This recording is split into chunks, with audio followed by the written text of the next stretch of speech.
ಪ್ರಧಾನಮಂತ್ರಿ ನರೇಂದ್ರ ಮೋದಿಜಿಯವರ ಒಂದು ದೃಢ ಸಂಕಲ್ಪ ಪ್ರಧಾನಮಂತ್ರಿ ನರೇಂದ್ರ ಮೋದಿಜಿಯವರ ದೃಢ ಸಂಕಲ್ಪ ಹಾಗೂ ದೂರದೃಷ್ಟಿತ್ವ ರಾಷ್ಟ್ರ ನಿರ್ಮಾಣಕ್ಕೆ ಮಹಿಳಾ ಶಕ್ತಿ ನಾರಿ ಶಕ್ತಿಯ ಕೊಡುಗೆ ಅಪಾರವಾಗಿರ್ತಕ್ಕಂಥದ್ದು ಅನ್ನೋದನ್ನ ಮನಗಂಡು 16ನೇ ತಾರೀಕು 16, 17, 18 ಪಾರ್ಲಿಮೆಂಟಿನ ಒಂದು ವಿಶೇಷ ಅಧಿವೇಶನವನ್ನು ಕರೆದು ಒಂದು ಐತಿಹಾಸಿಕ ಮಹಿಳೆಯರಿಗೆ 33% ರಿಸರ್ವೇಶನ್ ಅನ್ನ ಲೋಕಸಭೆ ಹಾಗೂ ವಿಧಾನಸಭೆಗಳಲ್ಲಿ ನೀಡುವಂತ ಒಂದು ಮಹತ್ವವಾಗಿರ್ತಕ್ಕಂಥ ನಿರ್ಧಾರ ತೆಗೆದುಕೊಂಡಿರ್ತಕ್ಕಂಥದ್ದು ಇಡೀ ದೇಶದ ಜನತೆ ಇವತ್ತು ಸ್ವಾಗತವನ್ನ ಮಾಡ್ತಾ ಇದ್ದಾರೆ. ರಾಷ್ಟ್ರ ನಿರ್ಮಾಣದಲ್ಲಿ ಇವತ್ತು ನಾರಿ ಶಕ್ತಿಯನ್ನ ಸದ್ಬಳಕೆ ಮಾಡಿಕೊಂಡು ಭಾರತವನ್ನ ಒಂದು ಸಮೃದ್ಧಶೀಲ ರಾಷ್ಟ್ರವನ್ನಾಗಿ ಪರಿವರ್ತನೆ ಮಾಡಬೇಕು, ಒಂದು ಅಭಿವೃದ್ಧಿಶೀಲ ರಾಷ್ಟ್ರವನ್ನಾಗಿ ಪರಿವರ್ತನೆ ಮಾಡಬೇಕು ಅನ್ನುವ ಅವರ ಕನಸೇನಿತ್ತು ಮೋದಿಜಿಯವರ ಕನಸು. ಆ ನನ್ಸಾಗ್ತಕ್ಕಂಥ ನಿಟ್ಟಿನಲ್ಲಿ ಒಂದು ಐತಿಹಾಸಿಕ ನಿರ್ಣಯವನ್ನ ತೆಗೆದುಕೊಳ್ಳಲಿದ್ದಾರೆ. ದುರಂತ ಅಂತ ಹೇಳಿದ್ರೆ ಮಲ್ಲಿಕಾರ್ಜುನ್ ಖರ್ಗೆ ಅವರ ಆದಿಯಾಗಿ ಇವತ್ತು ಕಾಂಗ್ರೆಸ್ ಪಕ್ಷ ಇದೊಂದು ಪೊಲಿಟಿಕಲ್ ಗಿಮಿಕ್ ಅಂತ ಹೇಳಿದ್ದಾರೆ. ಪೊಲಿಟಿಕಲ್ ಗಿಮಿಕ್ ಅನ್ನುವ ಮಾತನ್ನ ಮಲ್ಲಿಕಾರ್ಜುನ್ ಖರ್ಗೆ ಅವರು ಕೂಡ ಹೇಳಿರ್ತಕ್ಕಂಥದ್ದು. ಬಹುಶಃ ಈ ರೀತಿ ಹೇಳಿಕೆಗಳನ್ನ ಕೊಡೋದ್ರ ಮೂಲಕ ಈ ದೇಶದ ಒಂದು ನಾರಿ ಶಕ್ತಿಗೆ ಒಂದು ಅಪಮಾನ ಮಾಡುವಂತ ಕೆಲಸ ಇವತ್ತು ಕಾಂಗ್ರೆಸ್ ಪಕ್ಷದವರು ಮಾಡಿದ್ದಾರೆ ಅಂತೇಳಿ ನಾನು ಈ ಸಂದರ್ಭ ಹೇಳಕ್ಕೆ ಇಚ್ಛೆ ಪಡ್ತೇನೆ. ಇತ್ತೀಚೆಗೆ ಉಪಚುನಾವಣೆಗಳನ್ನ ತಾವು ಗಮನಿಸಿದ್ದೀರಿ. ರಾಜ್ಯದ ಮುಖ್ಯಮಂತ್ರಿಗಳು ವಿಧಾನಸೌಧವನ್ನು ಕೂಡ ಸಂಪೂರ್ಣವಾಗಿ ಮರೆತು, ಆಡಳಿತವನ್ನು ಕೂಡ ಸಂಪೂರ್ಣವಾಗಿ ಮರೆತು,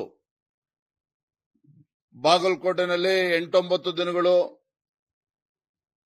ದಾವಣಗೆರೆ ಬಿಡಿ, ದಾವಣಗೆರೆ ಬಗ್ಗೆ ಮುಖ್ಯಮಂತ್ರಿಗಳು ತಲೆ ಕೆಡಿಸ್ಕೊಂಡಿದ್ರು ಅಂತ ನನಗೂ ಕೂಡ ಅನ್ಸಿಲ್ಲ. ಆದ್ರೆ ಬಾಗಲಕೋಟೆನಲ್ಲೇನೆ ಶತಾಯಗತಾಯ ಗೆಲ್ಲಬೇಕು ಅಂತೇಳಿ 8-9 ದಿನಗಳು ಮುಖ್ಯಮಂತ್ರಿಗಳು ತಮ್ಮ ಮಂತ್ರಿಮಂಡಲದ ಪಟಾಲವನ್ನು ಕೂಡ ಕರೆದುಕೊಂಡು ಸೂಟ್ಕೇಸ್ಗಳನ್ನ ಹಿಡ್ಕೊಂಡು ಅಲ್ಲೇ ಇದ್ದದ್ದನ್ನ ತಾವು ನೋಡಿದ್ದೀರಿ. ಎಷ್ಟು ಹತಾಶರಾಗಿದ್ರು ಅಂತ ಹೇಳಿದ್ರೆ, ದಾವಣಗೆರೆಗೆ ಬರ್ತಾ ಇದ್ರು, ಅಲ್ಲಿ 2 ತಾಸು ಇರ್ತಾ ಇದ್ರು, ಮತ್ತೆ ಹೆಲಿಕಾಪ್ಟರ್ ತೆಗೆದುಕೊಂಡು ಮತ್ತೆ ಬಾಗಲಕೋಟೆಗೆ ಹೋಗ್ತಾ ಇದ್ರು. ನನಗನ್ನಿಸ್ತದೆ, ನಾನು ನಮ್ಮೆಲ್ಲ ಪಕ್ಷದ ಮುಖಂಡರು ಎರಡೂ ಕ್ಷೇತ್ರಗಳಲ್ಲಿ ಸಾಕಷ್ಟು ಪ್ರವಾಸನ ಮಾಡಿದ್ವಿ. ಅಲ್ಲಿರ್ತಕ್ಕಂಥ ವಾತಾವರಣ ನೋಡಿದಾಗ ನಿಶ್ಚಿತವಾಗಿ ಭಾರತೀಯ ಜನತಾ ಪಾರ್ಟಿ ಬಾಗಲಕೋಟೆ ಮತ್ತು ದಾವಣಗೆರೆ ದಕ್ಷಿಣ ಈ ಕಾಂಗ್ರೆಸ್ ಪಕ್ಷದಿಂದ ಕಿತ್ತುಕೊಳ್ತಕ್ಕಂಥ ಕೆಲಸದಲ್ಲಿ ನಾವು ಯಶಸ್ವಿ ಆಗ್ತೇವೆ. ದಾವಣಗೆರೆ ದಕ್ಷಿಣದಲ್ಲೂ ಕೂಡ ನಾವು ಗೆಲ್ತೇವೆ, ಬಾಗಲಕೋಟೆಯಲ್ಲೂ ಕೂಡ ನಾವು ಗೆಲ್ತೇವೆ ಅನ್ನೋ ವಿಶ್ವಾಸ ನಮಗೆ ಸಂಪೂರ್ಣವಾಗಿದೆ. ಈಗಾಗಲೇ ಕಾಂಗ್ರೆಸ್ನಲ್ಲಿ ಯಾವ ರೀತಿ ಕಿತ್ತಾಟ ಪ್ರಾರಂಭ ಆಗಿದೆ ತಾವು ನೋಡ್ತಾ ಇದ್ದೀರಿ. ದಾವಣಗೆರೆ ಸೋಲಿನ ಮುನ್ಸೂಚನೆ ಸಿಕ್ಕಿರ್ತಕ್ಕಂಥ ಕಾಂಗ್ರೆಸ್ ಪಕ್ಷ ಮುಖ್ಯಮಂತ್ರಿಗಳ ಒಂದು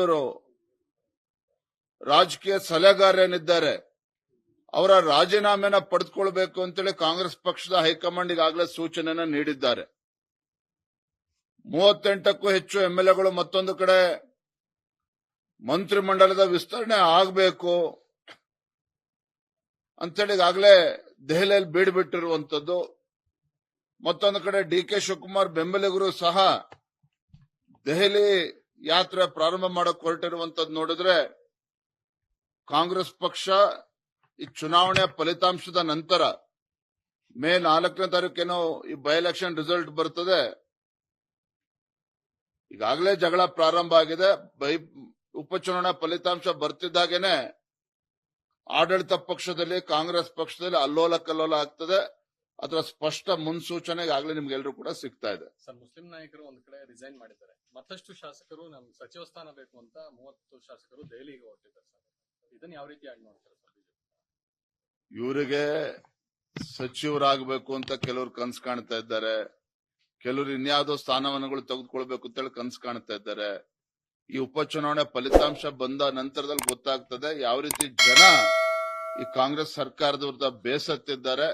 ಆ ಚುನಾವಣಾ ಫಲಿತಾಂಶ ಬಂದ್ಮೇಲೆ ಇವರಿಗೆ ಜ್ಞಾನೋದಯ ಆಗ್ತದೆ ಅಂತ ನಾನಂತೂ ಭಾವಿಸಿದ್ದೇನೆ. ರಾಜ್ಯದಲ್ಲಿ ಇವತ್ತು ಅಭಿವೃದ್ಧಿ ಇಲ್ಲ, ಇವತ್ತು ಅಲ್ಪಸಂಖ್ಯಾತರ ಓಲೈಕೆ ರಾಜಕಾರಣ, ಇವೆಲ್ಲದಕ್ಕೂ ಕೂಡ ಜನ ಇವತ್ತು ಉತ್ತರವನ್ನು ನೀಡ್ತಾರೆ. ಲೇಟೆಸ್ಟ್ ಹಾಗೂ ಇಂಟ್ರೆಸ್ಟಿಂಗ್ ಸುದ್ದಿಗಳಿಗಾಗಿ ಬಾಸ್ ಟಿವಿ ಕನ್ನಡ ಚಾನೆಲ್ನ ಸಬ್ಸ್ಕ್ರೈಬ್ ಮಾಡಿ. ಹಾಗೆಯೇ ಬೆಲ್ ಐಕಾನ್ ಪ್ರೆಸ್ ಮಾಡಿ. ಇದರ ಜೊತೆಗೆ ಫೇಸ್ಬುಕ್, ಇನ್ಸ್ಟಾಗ್ರಾಮ್, ಎಕ್ಸ್ ನಲ್ಲೂ ಮಿಸ್ ಮಾಡದೆ ಫಾಲೋ ಮಾಡಿ.